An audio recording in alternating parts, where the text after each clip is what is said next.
अस्सलाम वालेकुम, माय माहिनुर फातिमा। उम्मीद है आप सब लोग खैरियत से होंगे।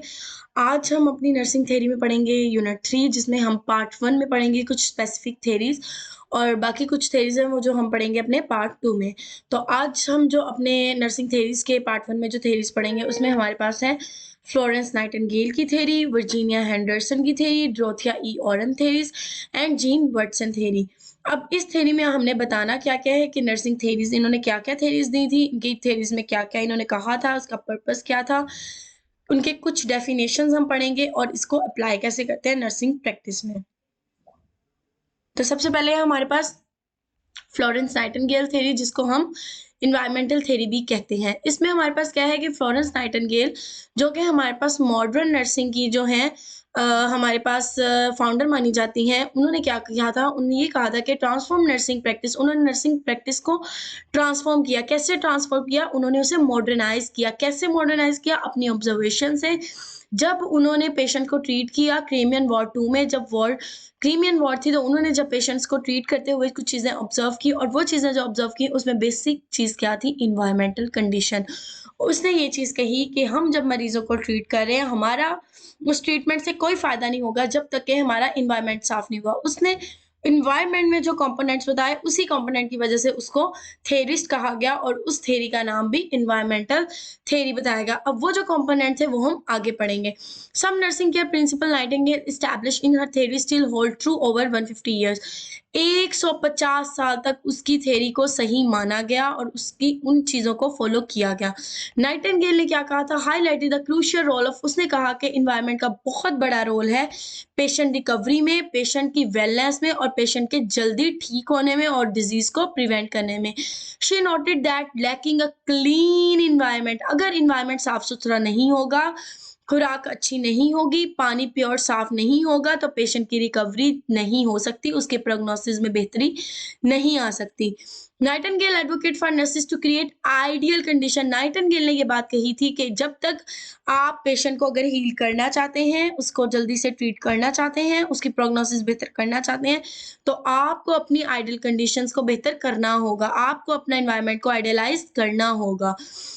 अल्ट्रेशन माइट इंक्लूड, अब उसने जो अल्ट्रेशन बताई उसमें ये था कि आप स्पेशलाइज्ड डाइट दें, मतलब पेशेंट को अकॉर्डिंग टू कार्ब्स, प्रोटीन और फैट्स जो आप पढ़ते हो उसके अकॉर्डिंगली डाइट दें, उनके एनवायरनमेंट को साफ सुथरा रखें और वैल्यूज़ और प्रिंसिपल्स को भी साथ जो है अपनी वैल्यूज़ और प्रिंसिपल नर्सिंग एथिक्स को यूज़ करें और पेशेंट को एनवायरनमेंट को मैनेज करने में और उनको क्वालिटी केयर देने में उन एथिकल प्रिंसिपल्स को यूज़ करें। नाइटिंगेल के according what nursing has to do, nurse को क्या करना चाहिए? Is put to the patient in the best condition for nature to act upon him.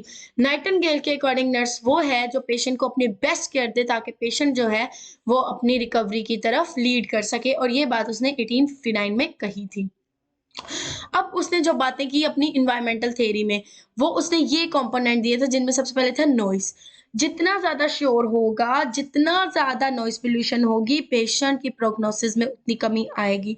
तो हम भी कहते हैं ना कि पेशेंट सो रहा है, पेशेंट जाग रहा है, पेशेंट आप शोर ना करें, आप बाहर चले जाएँ।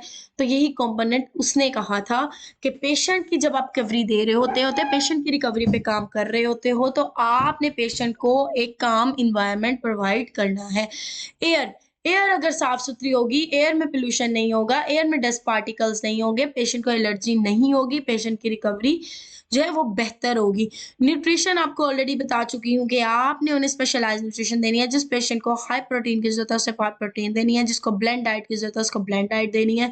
लाइट का प्रॉपर ख्याल रखना है ताकि पेशेंट में फॉल इंजरी के चांसेस ना हो। बेडिंग, क्योंकि जब आप स्टूडेंट से भी बेडिंग करवाते हैं, बेडिंग का क्या मकसद होता है? बेडिंग में जब सिलवटें होती हैं तो उन सिलवटें में जर्म्स जो हैं वो स्टिक हो जाते हैं और पेशेंट को जो होता है वो जर्म बॉडी में ट्रांसफर हो जाते हैं और पेशेंट में क्या होता है, कॉन्टैक्ट ट्रांसफॉर्मेशन की वजह से पेशेंट और बीमार हो जाता है। तो आपने बेडशीट्स क्लीन हो और क्लीन ही बेड शीटिंग हो। उसके बाद वैरायटी ऑफ केयर प्रोवाइड करनी है आपने, मतलब उसको हर तरह से क्लीनलीनेस प्रोवाइड करनी है। हेल्थ ऑफ हाउसेज, आपने हेल्थ ऑफ हाउसेज में उसके हर एस्पेक्ट का ख्याल रखना है। आपने उनको चैटरिंग होप मतलब चैटरिंग होप पे आपने फॉल्स होप नहीं देनी, लेकिन आपने काम इतना अच्छा करना है कि जो होप जैसी है आपने पेशेंट को वो बताना है, फॉल्स होप नहीं देनी। और क्लीनलीनेस का बहुत ख्याल रखना है, पेशेंट हाइजीन, जो आप पेशेंट को ओरल केयर देते हो, पेशेंट को आप बेड बाथ देते हो, पेशेंट वो सब क्या है, वो क्लीनलीनेस है कि पेशेंट की प्रोग्नोसिस है। और बेहतर वेंटिलेशन तो आप घरों में भी बेहतर रहते हो, क्यों? क्योंकि जब प्रॉपर वेंटिलेशन नहीं होते तो जर्म्स अपॉर्चुनिस्टिक हो जाते हैं, अपॉर्चुनिस्टिक इन्फेक्शन ज़्यादा हो जाते हैं। जब अपॉर्चुनिस्टिक इन्फेक्शन ज़्यादा होते हैं तो उसकी वजह से क्या होता है कि पेशेंट जो है ज़्यादा बीमार हो जाता है, तो और टीबी के चांसेस, लंग डिसऑर्डर के चांसेस ज़्यादा, इसलिए आपने प्रॉपर वेंटिलेशन का ख्याल रखना है। अब फ्लोरेंस नाइटिंगेल की assumptions क्या थी? उसकी assumptions ये थी, Florence Nightingale believe that 5 points were essential in achieving a helpful houses. जब आपने पेशेंट को हेल्पफुल हाउस, मतलब कि ऐसा घर, हेल्पफुल हाउस का मतलब ये है कि ऐसा घर दें जिसमें हर चीज़ हो। हर चीज़ का मतलब आपने उसको अच्छी हवा, अच्छा पानी, अच्छा ड्रेनेज सिस्टम, मतलब अगर घरों में भी गटर बंद हो जाए तो स्मेल और ये सब गंदगी होती है, तो वो ड्रेनेज सिस्टम अच्छा हो, क्लीनलीनेस, पेशेंट और लाइट, ये 5 सिस्टम अच्छे होंगे तो आप उनको एक हेल्पफुल हाउस प्रोवाइड कर रहे हो ठीक रहने के लिए। हेल्थ एनवायरनमेंट इज एसेंशियल है हीलिंग के लिए, और ये नेचर अलोन क्योर। और जब आप एक अच्छा एनवायरनमेंट दोगे तो पेशेंट ऑटोमेटिकली ठीक होने लग जाएगा। Nurse must make accurate observation अपने पेशेंट की रखनी चाहिए, रिपोर्ट करना चाहिए पेशेंट को, फिजिशियन को ऑर्डरली, उसका हर दिन की अपडेट्स फिजिशियन को पता होनी चाहिए कि पेशेंट किस कंडीशन में है और उसको क्या ज़रूरत है। नर्सिंग एक आर्ट है, वेयर एज मेडिसिन एक साइंस है। तो nurses must be loyal to the medical plan but not the servile. Nurses को अपने मेडिकल प्लान से लॉयल होना चाहिए, डिसऑनेस्ट नहीं होना चाहिए, और पेशेंट को प्रॉपर केयर प्रोवाइड करनी चाहिए। अब नाइटिंगेल की थ्योरी में स्ट्रेंथ्स क्या थी? उसकी ये थी कि ब्रॉड एप्लीकेबिलिटी है, मतलब ये एक ब्रॉड स्पेक्ट्रम पे उसने काम किया, उसने हर एस्पेक्ट को कवर कर लिया, इसकी स्ट्रेंथ थी। और उसने कम्प्लेक्स से कम्प्लेक्स हॉस्पिटल में भी ये चीज़ें अप्लाई करें कि जितना मर्जी हॉस्पिटल हो, अगर एनवायरनमेंट अच्छा है तो पेशेंट अच्छा है। ये कम्युनिटी में भी एप्लीकेबल था, ये वर्क साइड पे भी एप्लीकेबल था, ये हर जगह पे इसकी स्ट्रेंथ थी।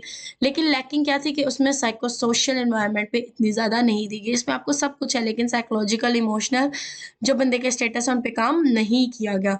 कंक्लूजन फिर एंड पे क्या है कि environmental theory of nursing is a patient care theory. ये पेशेंट केयर थ्योरी है, it focus on patient environment and effect change in her life. पे आप एनवायरनमेंट अच्छा करोगे तो पेशेंट की हेल्थ में चेंजेस आएंगे। ये उसकी कुछ स्ट्रेंथ थी, वीकनेस थी, रिजल्ट था, और ये असम्पशन थी जो कि नाइटिंगेल ने अपनी थ्योरी में दी थी। अब हम आते हैं वर्जीनिया हेंडरसन पे कि वर्जीनिया हेंडरसन है कौन?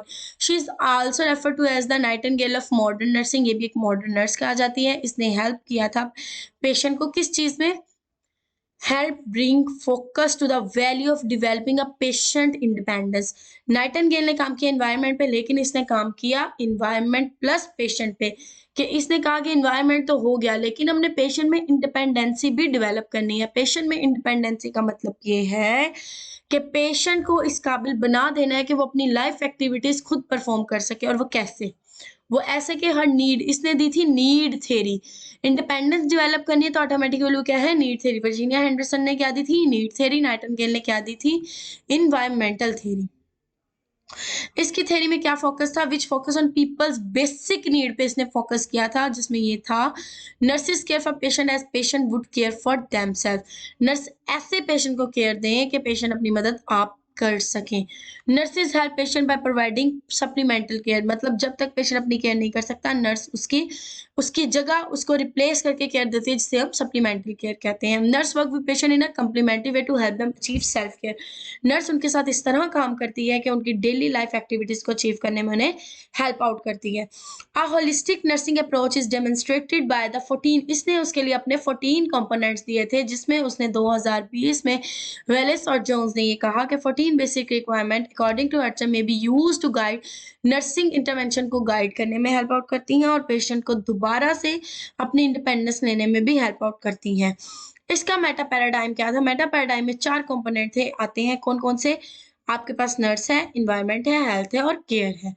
To attain the health, health attain करने के लिए और इंडिपेंडेंस अटेन करने के लिए, या फिर पीसफुल डेथ के लिए, पेनफुल डेथ नहीं, पीसफुल डेथ के लिए आपकी कुछ रिक्वायरमेंट्स हैं। Wholeness is achieved when a person, wholeness complete हम कब कहेंगे? जब पेशेंट का फिजियोलॉजिकल, इमोशनल हर चीज उसकी जो होगी वो डिस्कस होगी और वो हारमोनियस होगी। हारमोनी का मतलब है बाहम होगी, एक वक्त में हर चीज को देखा जाएगा और उसको हर चीज को इंटर रिलेटेड करके उसको जो है सोचा जाएगा और उस पर काम किया जाएगा। इसकी डेफिनेशन में पेशेंट वो है, शी इंक्लूड एनीबडी जिसको भी केयर की जरूरत है वो पेशेंट है, but she did not restrict nursing to sickness. सिर्फ सिकनेस पे नहीं कहा कि हर वो बंदा, सिर्फ बीमार बंदा नहीं, लेकिन हर बंदा जो केयर लेगा वो क्या है, वो एक क्लाइंट है, वो एक पेशेंट है। Mind and body are interdependent, body और दिमाग का आपस में इंटर रिलेटेड कनेक्शन है, ये इसकी फिलोसफी थी। इसके 14 कंपोनेंट्स क्या थे? इसके 14 कंपोनेंट्स थे, ब्रीथ नॉर्मली, पेशेंट की वेंटिलेशन प्रॉपर हो, eat and drink adequately, pure water हो, प्योर खाना हो, उनकी जो है बैलेंस डाइट हो, एलिमिनेट बॉडी वेस्ट, अच्छा ड्रेनेज सिस्टम हो, बॉडी कॉन्स्टिपेशन डायरिया के मसले ना हो, move and maintain desirable posture, जैसे आप लोग नॉर्मल इंसान अपने पोस्चर मेंटेन करता है, तो इसने पोस्चर का कॉन्सेप्ट दिया था, जिसको आप कहते हैं कि हर 2 घंटे बाद ये पोजीशन बदलनी है, हर घंटे 15 मिनट बाद व्हीलचेयर पे ये पोजीशन बदलनी है। स्लीप एंड रेस्ट का पैटर्न अच्छा हो, क्योंकि जब पेशेंट की स्लीप पूरी होगी पेशेंट मेंटली इजी होगा। सूटेबल अच्छे कपड़े हो, हाइजीन का ख्याल हो, बॉडी टेम्परेचर नॉर्मल हो, कपड़े उनके एडजस्ट हो, एनवायरनमेंट एडजस्टेबल हो, पेशेंट को क्लीन रखना है, वेल ग्रूम रखना है, बाल कंघी करने हैं, उनकी कॉम्ब करनी है, उनके अवॉइड डेंजर से अवॉइड करना है, इंजरी से बचाना है, कम्युनिकेट करना है उनकी फैमिली से, उनसे इमोशनल। नाइटिंगेल ने ये चीजें नहीं बताई थी कि आपने इमोशनल सपोर्ट, इसने बताई है इमोशनल सपोर्ट करनी है। वर्शिप स्पिरिचुअल बिलीफ्स का आपने ख्याल रखना है, work in such a way that there is sense of accomplishment, आपने पेशेंट के साथ थेराप्यूटिक रिलेशनशिप बिल्ड करना है, आपने उनको रिक्रिएशनल एनवायरनमेंट प्रोवाइड करना है, रिक्रिएशनल फ्रेशमेंट एनवायरनमेंट प्रोवाइड करना है, आपने पेशेंट को सेटिस्फाई करना है, आपने उनकी क्यूरियोसिटीज को, उनके जो सवाल है उनके जवाब देने हैं, नॉर्मल डेवलपमेंट शो करनी है उसने, ये सब का था। स्ट्रेंथ क्या थी इसकी? ऑल कंसेप्ट स्ट्रेंथ होता है कि इस थ्योरी का क्या फायदा है, क्या इसके अंदर प्लस पॉइंट्स है, वीकनेस क्या क्या लैकिंग है। स्ट्रेंथ क्या थी इसकी? All concept describe a healthy life of person, person की हेल्दी लाइफ बताते हैं, उसकी जितनी भी हेल्दी लाइफ के लिए जो जो चीजें जरूरी हैं इसने वो सब डिस्कस की। वीकनेस क्या थी? कि 14 नकात जैसे कायदे आजम ने दिए, उसके बावजूद यहाँ पे कंसेप्चुअल मॉडल नहीं था, कि ये सब तो बता दिया करना है, लेकिन करना कैसे ये नहीं बताया गया। कंक्लूजन क्या था? कि हेंडरसन नीड थ्योरी जो है प्रायोरिटाइज करती है core human need, basic human needs को, जो इंसान को जरूरत होती है हॉस्पिटल में भी और हॉस्पिटल के बाद भी। It has to the establishment of, इसने नए आइडियाज दिए, जैसे नए आइडियाज के sleep pattern, posture, dangers avoid, spiritual believes, कि जो क्या करते हैं innovative patient care technique that जो कि हॉस्पिटल स्टे को कम कर देते हैं और पेशेंट हेल्थ को इम्प्रूव करते हैं। अब ड्रोथिया ऑरम क्या थी? ड्रोथिया ऑरम ने क्या किया था?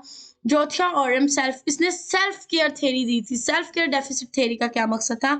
Individual ability to perform self care, मतलब कि मरीजों की जो है, पेशेंट की जो है, एक बीमार इंसान की जो है एबिलिटी कम हो जाती है सेल्फ केयर की, मतलब कि आपके पास वो जो सेल्फ केयर एबिलिटीज हैं वो उनकी डिक्रीज हो जाती हैं। Defined as the practice of activities that individuals और initiate perform on their own behalf, person अपने आप पे वो जो है केयर प्रोवाइड नहीं कर सकता, उनको असिस्टेंस की जरूरत होती है। तो इसने इस असिस्टेंट को 3 चीजों में डिवाइड कर दिया, जो कि हम आगे पढ़ेंगे।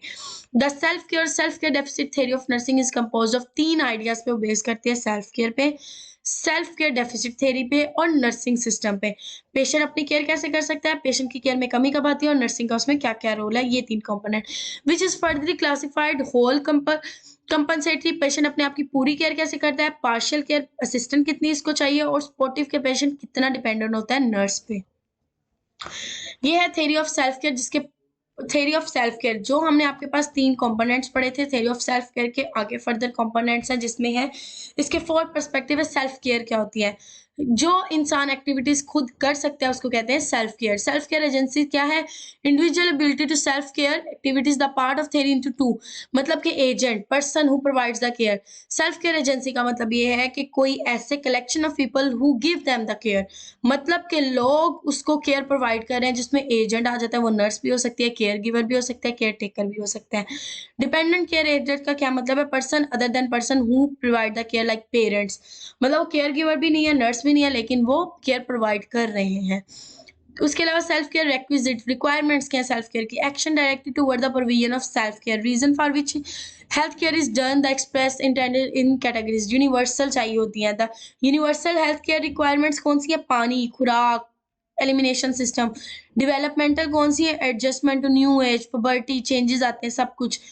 Theory of self care deficit इसका दूसरा component theory of self care deficit, इसमें क्या है कि ये जनरल सेंटर है जिसमें उसने फोकस किया था कि लोगों को नर्स कैसे हेल्प कर सकती है अच्छी केयर प्रोवाइड करने में। ये बहुत इंपॉर्टेंट पार्ट था जिसमें नर्स जो है वो पेशेंट को केयर प्रोवाइड करती है। अब नर्सिंग सिस्टम कैसा हो, जो कि आपके पास क्या है, थर्ड सिस्टम है। It describe how the patient self care need will be met by the nurse. Nurse कैसे हेल्थ केयर नीड प्रोवाइड कर रही है, कैसे पेशेंट को केयर दे रही है, कैसे उसके की लिमिट प्रूव कर रही है, कैसे सेल्फ केयर जो डेफिसिट है, तेरी सेल्फ केयर डेफिसिट है तो नर्स किस तरह इन चीज़ों को हैंडल कर रही है। हेल्थ डेविएशन क्या है, हेल्थ डेविएशन का मतलब ये है कि पर्सन की नॉर्मल हेल्थ से डिस्टर्ब हो जाना, इसका health deviation. Needing result to illness injury मतलब कि नॉर्मल हेल्थ नहीं रही। थेरेप्यूटिक सेल्फ केयर डिमांड क्या होती है, totality of care mayor necessity. अब पेशेंट को केयर की जरूरत है तो इसको क्या कहते हैं, self care demand. Nursing system में टोटल कंपनसेटरी सपोर्ट क्या, patient is unable to complete any self care. Patient अपना एक भी काम नहीं कर रहा और वो टोटल नर्सिंग पे डिपेंडेंट है। पार्शियल केयर क्या है, patient is able to perform self care but कुछ टास्क वो कर सकता है कुछ नहीं कर सकता। लाइक अगर उसका फ्रैक्चर हुआ है तो अपने बाल नहीं कॉम्ब कर सकता, मुंह नहीं धो सकता, तो ये पार्शियल सपोर्ट है। एजुकेटिव और सपोर्टिव में क्या है कि patient able to perform task independent, patient अपने सारे काम कर सकता है लेकिन सिर्फ उसको नर्सिंग एजुकेशन चाहिए होती है जैसे एक नॉर्मल वार्ड के पेशेंट होते हैं।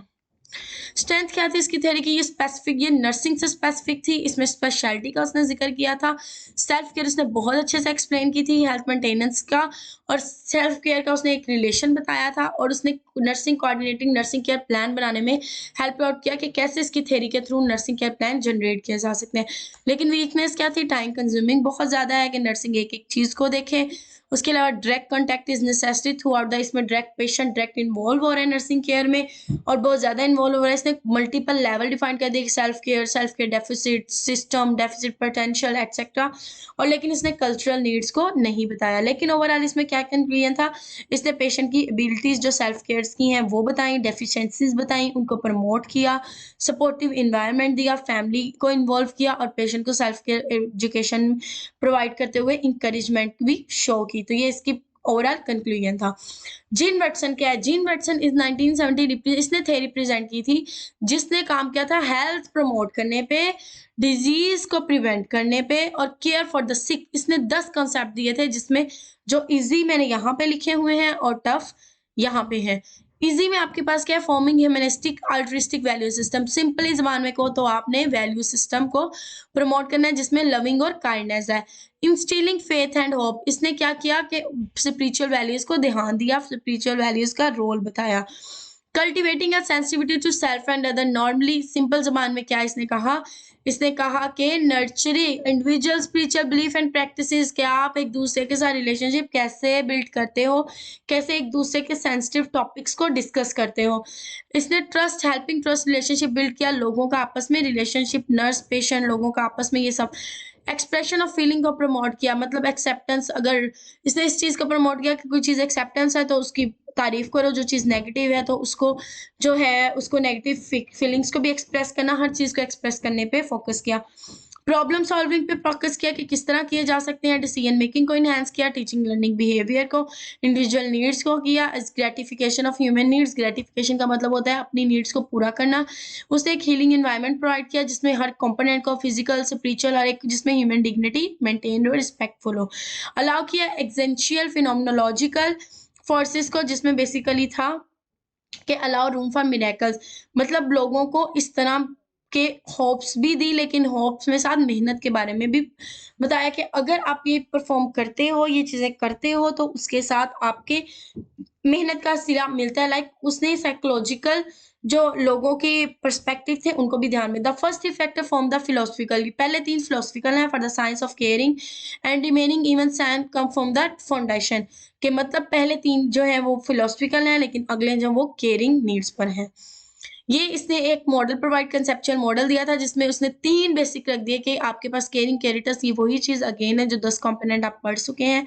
इसमें उसने person unit of body, person किसको कहा, एक ऐसे जो बंदा नीड यूनिट ऑफ बॉडी, मतलब हम इंडिविजुअल हैं, स्पिरिट्स नेचर एंड माइंड, कुछ भी थिंग जो भी केयर चाहती है। हेल्थ क्या है, physical, mental, psychological, social, functioning, हर उसने कंपोनेंट को देखा। नर्सिंग उसने ट्रांसपर्सनल नर्सिंग केयर प्रोसेस पे दिया कि नर्स और पेशेंट का आपस में एक केयरिंग प्रोसेस, उसने थेराप्यूटिक रिलेशनशिप पे फोकस किया और उसने एक इन्वायरमेंट में केयरिंग हीलिंग इन्वायरमेंट प्रोवाइड किया कि उसने पैराडाइम को भी फोकस किया, उसने केयर को भी, और ये 10 कंपोनेंट को यूज करते हुए उसने अपना एक कंसेप्चुअल मॉडल दिया।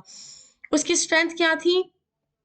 स्ट्रेंथ उसकी थी कि ये मॉडल जो है वो लीड करता है, इम्प्रूव करता है नर्सिंग प्रैक्टिसेस को। डेफिनेटली जब आप कंपोनेंट को हॉस्पिटल में यूज करोगे तो वो उन चीज़ों को देखा जाएगा। होलिस्टिक केयर, होलनेस केयर के हर कंपोनेंट को देखता है। फ्रेमवर्क प्रोवाइड कर दिया कि कैसे आपने केयर प्रोवाइड करनी है, लेकिन इसमें डायरेक्शन ऐसा है जैसे आपको इसमें होलिस्टिक केयर तो मिल रही है कि सब कंपोनेंट है, उसने आइडिया भी दे दिया, लेकिन इसमें डायरेक्शंस नहीं मिल रही क्या करना है। Take too much time to incorporate, time consuming है ये। और growth emphasizes some note that the Watson personal, इसने पर्सनल कंपोनेंट्स पे ज़्यादा काम किया, तो ये चीज़ जो होती है ये हमारे पास न्यूट्रल नहीं रहती।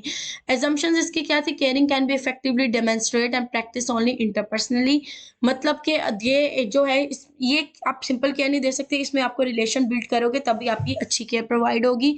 कुछ क्यूरेटिव फैक्टर्स इसने डिफाइन कर दिए जिसमें consist of curative factor that result, उन क्रिएटिव फैक्टर्स को देखते हुए आपकी जो ह्यूमन नीड्स हैं वो सेटिस्फाइड होती हैं। केयरिंग को प्रमोट किया, केयरिंग रिस्पॉन्स को एक्सेप्ट किया, not only as or she is now but as के हमेशा ये चीज़ हेल्प आउट करेगी। केयरिंग एनवायरनमेंट के बारे में डिस्कस किया। हेल्थोजेनिक, हेल्थोजेनिक मतलब कि क्योर और केयर दोनों को मिला के एक जो है हीलिंग इन्वायरमेंट पे इसने डिस्कशन की, और इसके जो केयरिंग थी वो सेंट्रल टू नर्सिंग थी। ओवरऑल इसका कंक्लूजन हमारे पास क्या था? Science of caring address how nurse कैसे एक्सप्रेस कर सकती है अपनी फीलिंग्स को, कैसे होलिस्टिक मैनर्स में केयर दे सकती है। होलिस्टिक मैनर्स मतलब कि इन सब चीज़ों को कैसे एट अ टाइम देखते हुए पेशेंट को केयर देगी, और क्या nursing care is central to nursing practice. जितनी नर्सिंग प्रैक्टिस अच्छी होगी उतनी ज़्यादा हेल्थ बेटर होगी, और इसका ये बिलीव था कि holistic approach to health care इसकी वजह से बहुत ज़्यादा हेल्थ प्रमोट होती है। ये कुछ नर्सिंग थेरीज की आप जनरल टाइप्स भी कह सकते हैं, गोल्स भी कह सकते हैं, फंक्शंस भी कह सकते हैं, और ये बेसिकली टाइप्स भी कह सकते हैं। ग्रैंड थेरी है, ग्रैंड थेरी है जो मेजर इन्वायरमेंट पे, मेजर एक जो होती है सरफेस पे बिलीव करती है, जैसे एब्स्ट्रैक्ट थेरीज जो माइंड में चीज़ें चल रही हैं, एक मेजर फ्रेमवर्क चल रहा है, मल्टीपल फैक्टर्स चल रहे हैं। मिडल रेंज थेरी जो सिर्फ कुछ कंपोनेंट्स को करती है, ग्रैंड थेरी हर कंपोनेंट को करती है, मेंटल को भी, सोशल को भी, फिजियोलॉजिकल को भी, साइकोलॉजिकल को भी, फाइनेंस को भी, सोशल को भी, हर एस्पेक्ट को कवर करेंगी grand theory. Middle range theory कुछ एस्पेक्ट करेंगे, कुछ नहीं करेंगे, जैसे आपके पास नाइटिंगेल थेरी थी। चेंज थेरी जो चेंज के बारे में बात करेंगी, जैसे हेंडरसन ने की, जीन वाटसन ने की। एथिकल थेरीज जो वैल्यूज को ज़्यादा प्रमोट करेंगी, जैसे आपके पास जरोथिया थी कि जिसने आपकी सपोर्ट, सोशल सपोर्ट्स को भी किया। तो आज हमारे पास जो अपने चैप्टर्स में थी, आज के ऑब्जेक्टिव्स में थी, वो हमारे पास कुछ थेरीज थी। नाइटिंगेल थी, वर्जीनिया नाइटिंगेल थी, उसके कुछ कंपोनेंट्स थे, स्ट्रेंथ थे, वीकनेस थी। वर्जीनिया थी, उसके कुछ स्ट्रेंथ वीकनेस कंपोनेंट्स थे। जरोथिया थी, उसमें आपके कुछ सिस्टम्स थे कि कैसे काम करती हैं, स्ट्रेंथ थी, वीकनेस थी। जीन वाटसन के कुछ 10 बेसिक फैक्टर्स थे, उसका मॉडल था और उसकी क्या एजम्पशंस है, क्या कंक्लूजन है, और कुछ आपने मेजर थेरीज की टाइप पढ़ी और जो आपके लिए इंपॉर्टेंट है। आई होप कि it would be understanding for you. In case कि आपको कुछ नहीं समझ आता, you can ask. Thank you so much. Thank you.